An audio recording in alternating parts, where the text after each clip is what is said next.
আসসালামু আলাইকুম। আমি আজকে দুপুর জন্য রান্না করছি শোল মাছ।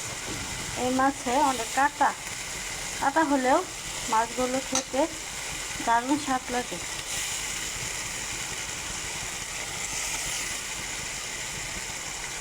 বাচ্চারা কাটার জন্য মাছ খেতে চায় না। বাচ্চার বাবা এই মাছ খেতে অনেক পছন্দ করে।